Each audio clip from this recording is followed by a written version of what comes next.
இணைய நண்பர்களுக்கு வணக்கங்க. நான் உங்கள் பி ஃபார்மர் விக்கி. என்றும் போல் இன்றும் தேன் பயணம். இன்றைக்கி ஒரு கொம்பு தேன் பயணம் தாங்க. வாங்க வீடியோக்குள்ளே போகலாம்.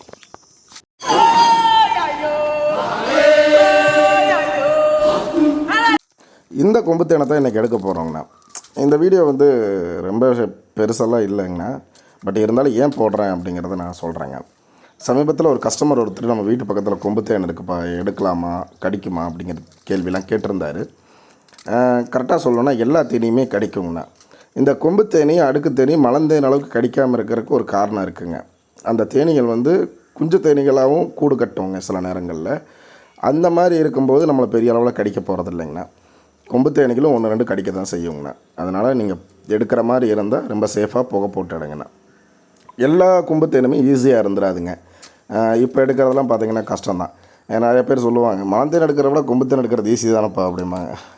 அப்படி சொல்ல முடியாதுங்க. மலந்தேன் ரொம்ப உயரமான இடத்துல இருக்கும், ஆபத்தாக இருக்குங்க அதை எடுக்கிற பயணம். அதே மாதிரி கொம்பு தேன் பார்த்திங்கன்னா முள் செடிக்குள்ளேயும் புதருக்குள்ளேயும் இருக்குங்கண்ணா.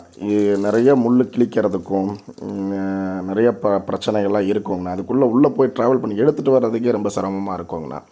அதனால் மலந்தேன் அளவுக்கு இல்லாட்டியும் கொம்பு தேன் எடுக்கிறதுலையும் ஒரு விதமான சிரமம் இருக்குங்கண்ணா. இப்போ இவர் இருக்கிறதெல்லாம் பார்த்திங்கன்னா எத்தனை முள் கிழிச்சிருக்குன்னே சொல்ல முடியாதுங்க. ஏன்னா ராட்டை களைச்ச உடனே தேனீகள் கொட்ட ஆரம்பிச்சிடும். அதையும் தாண்டி அதுக்குள்ளே போய் நம்ம எடுத்து தான் ஆகணுங்கண்ணா. வேறு என்ன பண்ணுறதுங்க. இதுதான் நம்ம வேலைன்னு ஆகிடுச்சு. அதனால் இதெல்லாம் நம்ம பார்க்க முடியாதுங்கண்ணா. சில சிரமங்கள் இருந்தாலும் இந்த வேலையை நம்ம செஞ்சு தான் ஆகணும். இந்த தேன் கூட்டில் எவ்வளோ தேன் கிடச்சிருக்கும் அப்படின்னு பார்த்தீங்கன்னா பெரிய அளவில் ஒன்றும் இல்லைங்க. ரொம்ப குறைஞ்ச அளவு தான் இருந்துச்சு. இதை நண்பர் ஒருத்தர் ஆட்டோட கேட்டாருன்னு சொல்லி நம்ம அப்படியே அவருக்கு பேக் பண்ணலாம் அப்படின்னு சொல்லி எடுத்து வச்சிட்டோங்க. இந்த மாதிரி தேன் தேவைப்படுறவங்க தொடர்பு கொள்ளுங்கண்ணா, பெற்றுக்கொள்ளலாம். சமீபத்தில் யாருக்குமே நம்மளால் ராட்டோடலாம் அனுப்ப முடியல. ஏன்னா ராடெல்லாம் ரொம்ப மெல்லிஸாக இருந்துச்சு.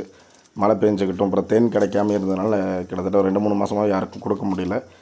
இனி கொஞ்சம் கொஞ்சமாக ராட்டோடு அனுப்புறதுக்கு முயற்சி பண்ணுறவங்கண்ணா. தேவைப்படுறவங்க தொடர்பு கொள்ளுங்கள், பெற்றுக்கொள்ளலாங்க. மொத்தமாகவும் சில்லறையாகவும் வாங்கிக்கலாங்கண்ணா. பார்க்கவே அழகாக இருக்குது இல்லைங்கண்ணா. பட்டு இதுதான் இந்த சிரமத்துக்கான கிடச்ச ஊதியம்னு சொல்லலாங்க.